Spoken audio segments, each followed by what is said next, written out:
Well, hello. It has been a while. Probably have to make some kind of video basically of where I have been. I want to say that I was sucked up into a swirling vortex of books and everything outside of real life, but the reality is real life got a hold of me and it held fast. Well, I have been reading a lot of books lately, and it's been a while since I've read a lot of good books lately, and so I'm here to share some of those with you. I'm hoping I can remember all of the ones that I think we can go back as far as this. Okay. So we're going to go all the way to, and I'm just going to jump right in. We're going to go all the way to this book, which is Things We Didn't Say by Amy Lynn Green. Okay, we're going to start with this. This is the first Amy Lynn Green book that I read, Things We Didn't Say. I listened to this as an audio, and I thought the narrator did a phenomenal job. I'm going to use that word phenomenal a lot because I need to pull out a dictionary and think of, or maybe it's the thesaurus, and think of some more phenomenal words to use. But this one tells the story of, it's an epistolary novel, so it's mainly told in the form of stories back and forth between our main character, Joanna. Yes, it's Joanna. And so if you like Guernsey Literary Potato Peel Pie Society, I think you'll like this. Joanna is a very headstrong, no-nonsense type of girl. She's not a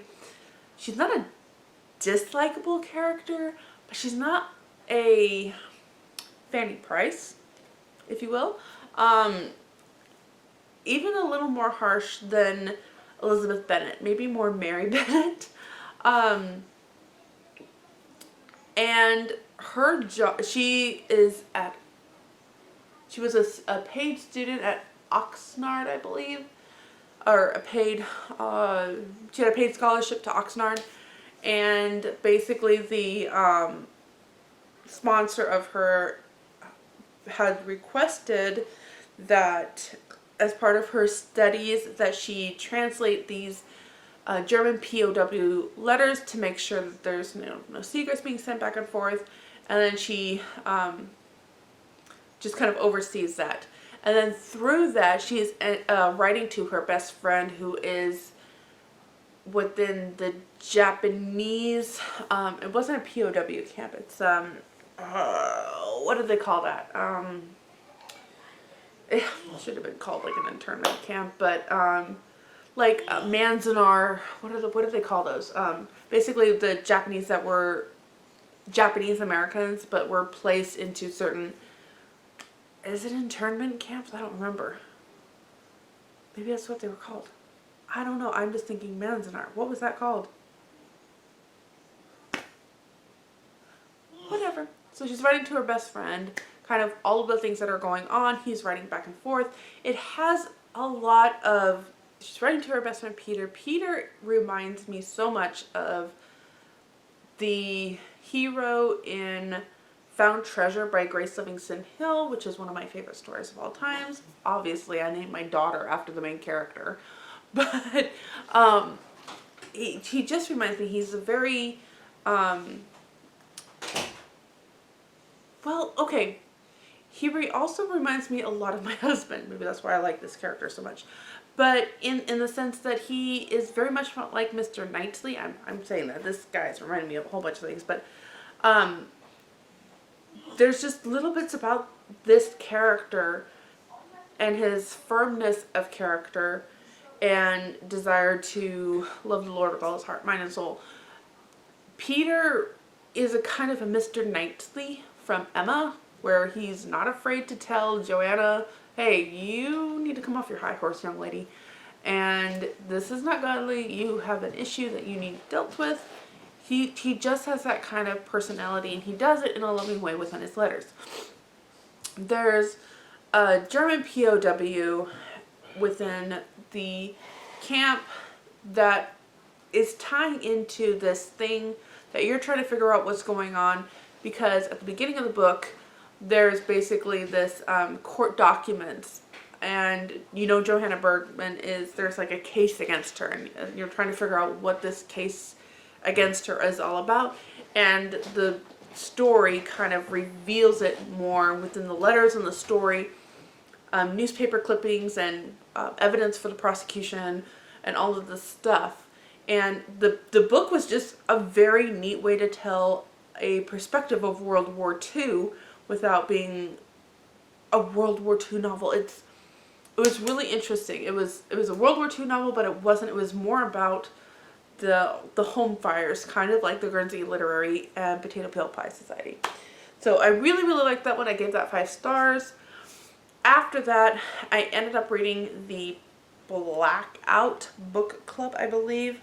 Mainly a cast of 4 women, 4 different types of women, and it's our main character's desperate attempt to save the little library from closing. So what she ends up doing is kind of you can't close the library and turn it into this orphan, because we have a book club that's starting to meet here, and she kind of makes this book club up off the top of her head. The lady that comes there is kind of a, not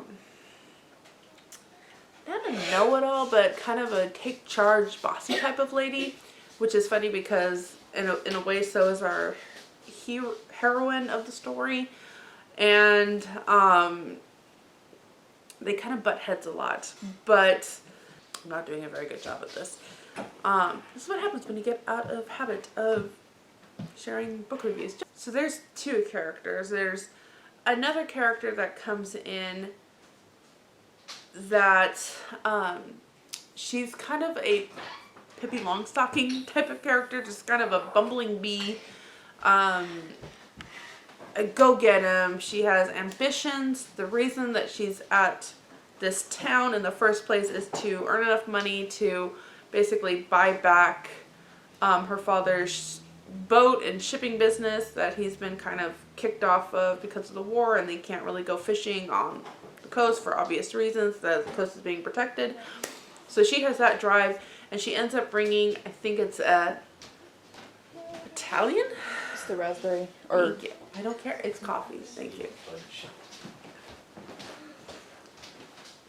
But she ends up bringing another woman that you can kind of tell, was it Irish? I don't remember.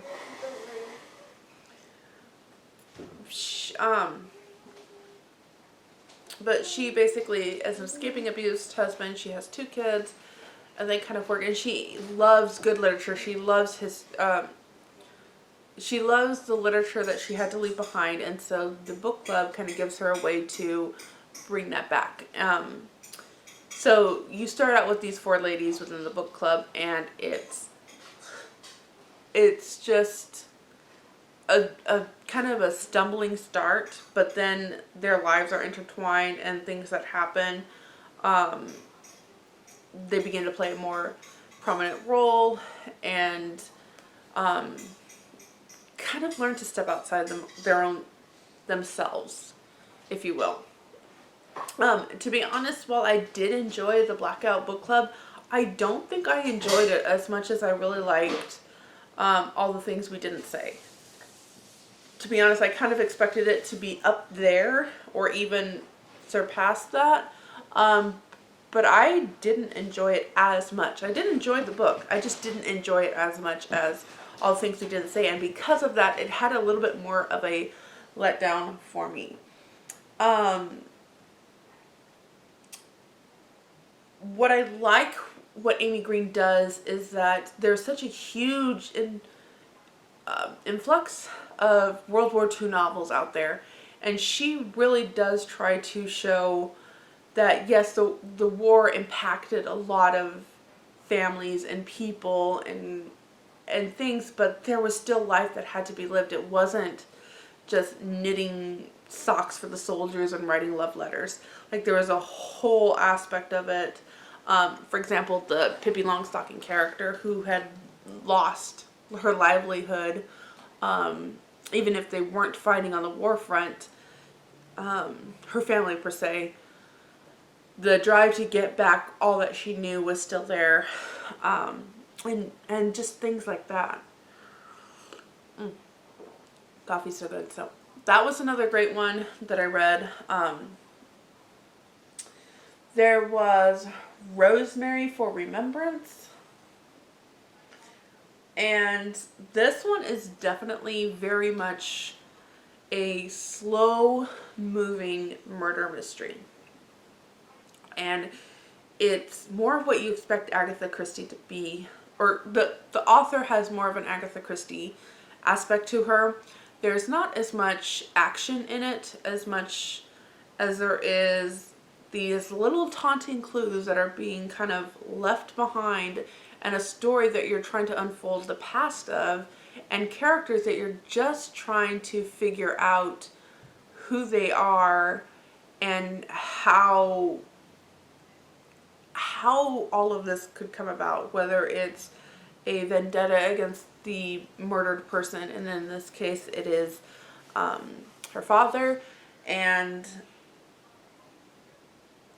it's just, I put it best in my Goodreads review, and it said like loose leaf teas brewing. It's very much like that. It's a very slow but enhancing story that kind of builds up to a really good conclusion. And I had read these books back when I was a teen, and I couldn't remember who did it, and so it was really interesting trying to go over it again and try to remember, but at the same time pushing all that aside of all that I was trying to remember and saying, no, let's try to figure out who did it. And I think that's what I enjoyed so much about this book, is that I don't think I figured it out. I think at the end I was like, I think it could be this one because of this makes sense, and then this makes sense, and then this makes sense. But I wasn't right. And I really enjoyed that. I really enjoyed that. Okay, so the next book I want to talk to you about is called A Gentle Tyranny by Jess Corbin. This one we ended up doing as a book club for my sister, my daughter, and a young woman in our community church.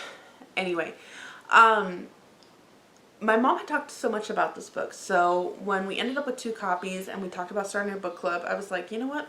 Let's start with this one.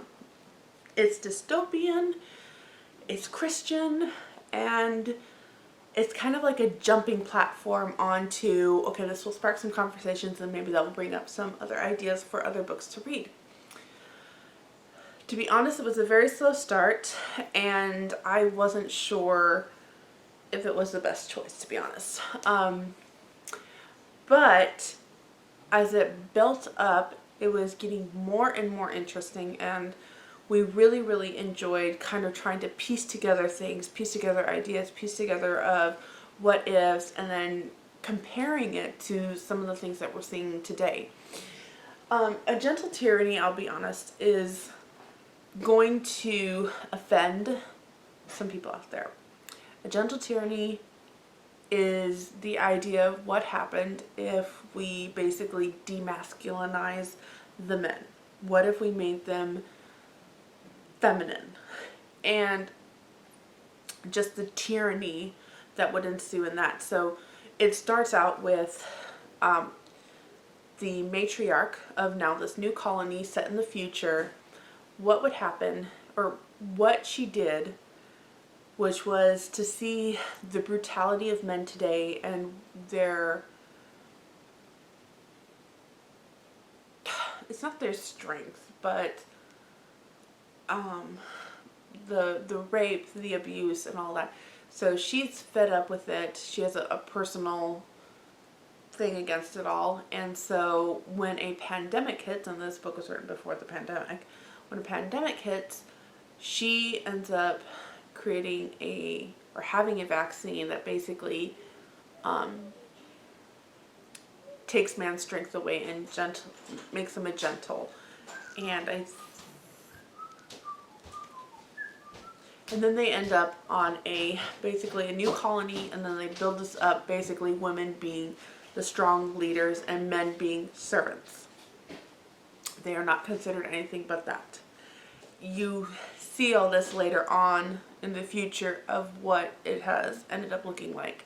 And the question that brings up is, well, did basically you go from one end and swing way over to the other in trying to take away brutality? You have become the brutes yourselves. And it just brings into a lot of questions. It was really well done. There was some great discussions. All of us ended up giving it a 4.5 star for the same reason.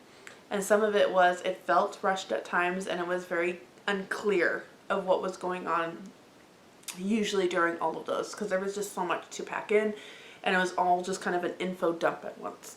So I thought it was really interesting that we all had those same thoughts, because one of the things that I asked when we were wrapping it up was, how many stars would you give it for? Okay, why did you dock a star away? And everybody had the same idea for that. So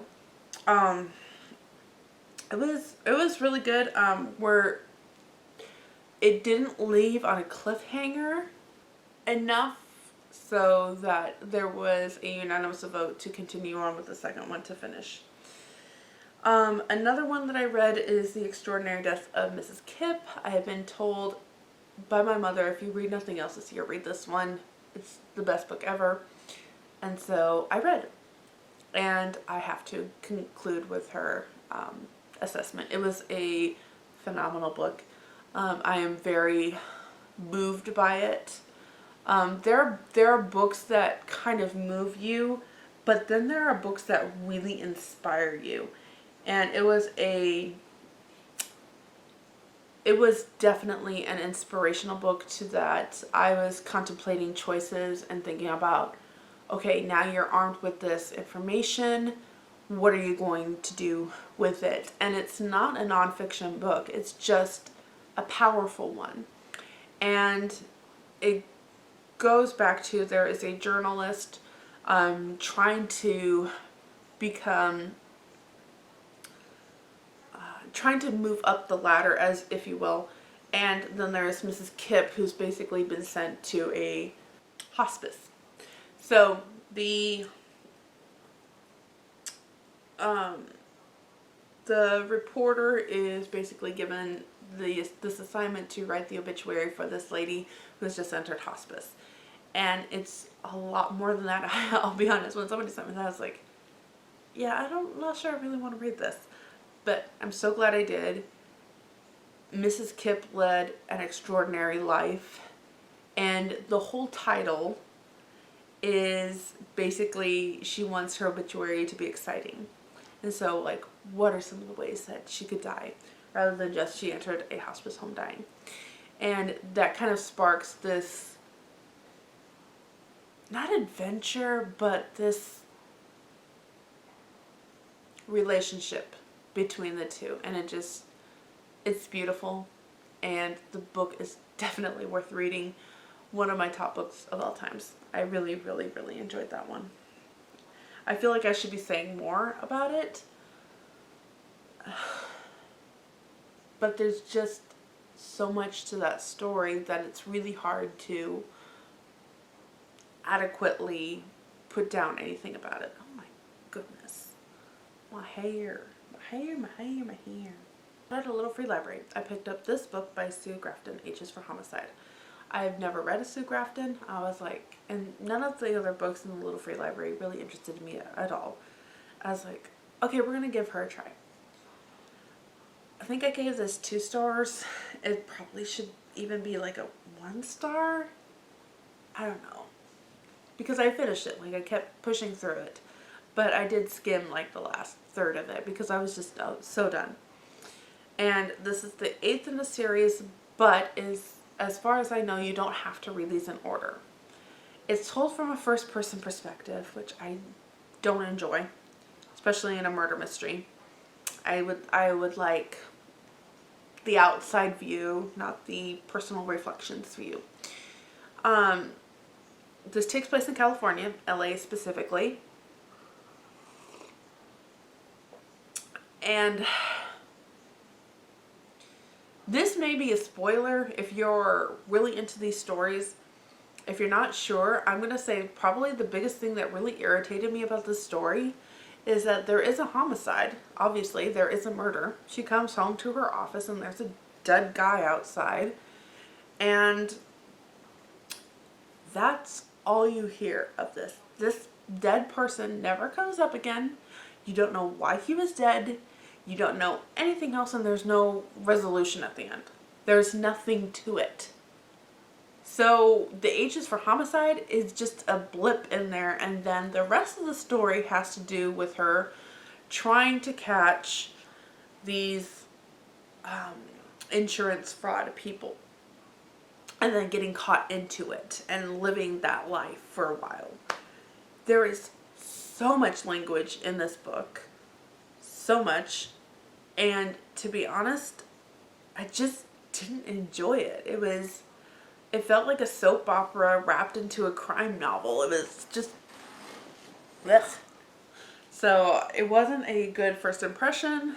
I honestly don't know if I'll try again. I feel like the Inspector Gamache series was another similar type of thing like that.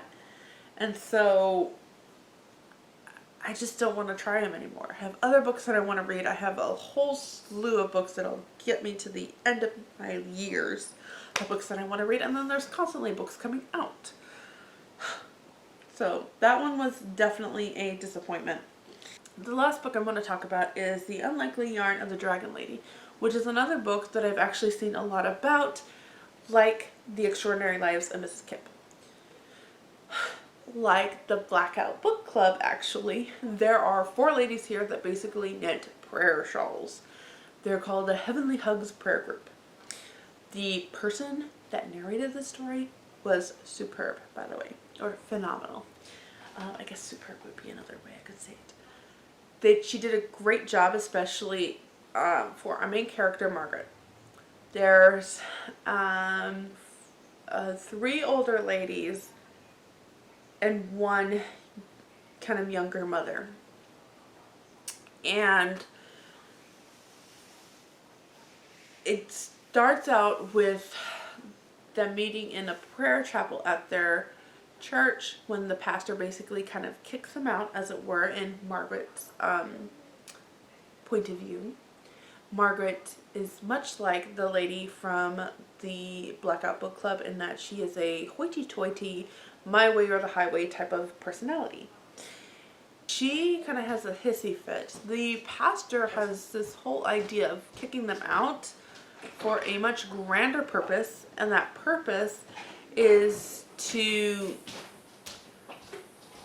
find a way to save the church that's going to be closed because they don't have enough butts in the seats, which right there irritated the pants off mine.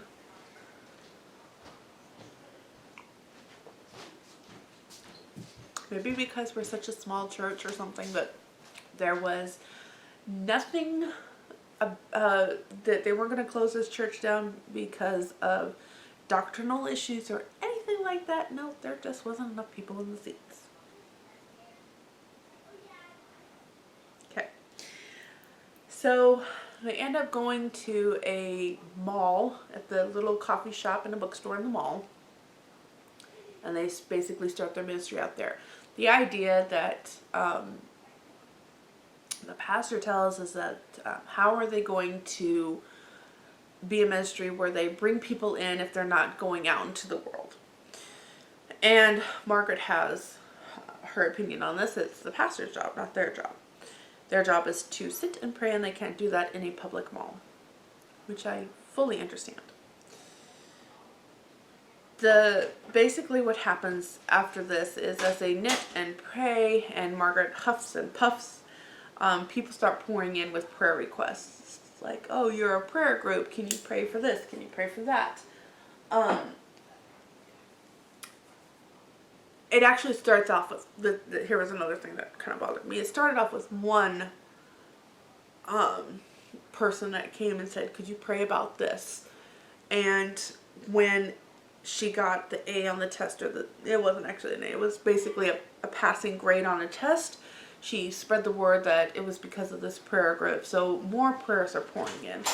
like a good luck charm. And so they're praying over these things, saying that these prayer shawls. And then they're kicked out of there, and then there's another huff and puff, and then they have to go somewhere else, and then more people are coming in, more people want to have prayer. There's a couple of people that want to learn how to knit shawls, and that's pretty much what the story is about. It's just all these people coming in with their stories for prayers, and mainly Margaret, your main character, kind of her bitterness and why she's so bitter and what that means to the whole story and to everyone around her and to the Dragon Lady, which is what the novel is named after, the person that kicked them out of the bookstore. It was a sweet story. I had some issues with that book, like the whole we're going to close the church down because we don't have enough butts in the seats. Well, whoop-de-doo, I have a home church at home that's meeting with 4 people right now. As long as it's doctrinally sound. So personal pet peeve on that one. There's nothing sinful in that. The whole, okay, I got the answer I wanted about a prayer, so now we're going to have everybody come pray so we can, it's just, it bugged me. Now, to be fair, one person came back, one of the main characters come back and said, I didn't get what I wanted, I expected this out of the prayer. And they're like, well, maybe you will still end up getting it. We're still praying about it. And there kind of spin something there. So there's a little bit of that, but it was still, still bugged me a little bit. But then the cherry on the icing was when Margaret started hearing God talk to her.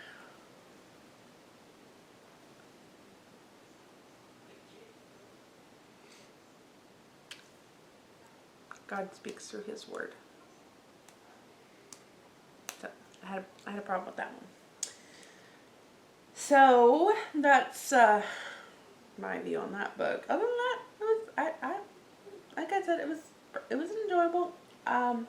It definitely did not live up to the hype that I expected, and that was kind of a frustrating thing.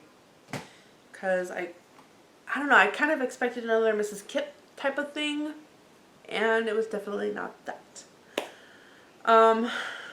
I do think it did well talking about one of the mothers in there has a son in prison. You know this, I'm not, there's nothing to spoil in this book. One of the mothers has a son in prison from drugs, and her wrestling with that, I thought it was well done, just kind of the struggles of the mother's love versus the frustrations of why wasn't my love enough? Why does he hurt all of those around us in his own selfishness? And I really thought that was well done. But meh. Yeah. So that's going to wrap it up because I know this is going to be a long enough video already, but those are some of the books that I have been reading lately. I will see you next time. It's been very fun trying to just make sure that I get a little bit more reading in here and there, but we'll see how well I can do with this. But thank you for stopping by and watching this video, and until next time, have another cup of coffee.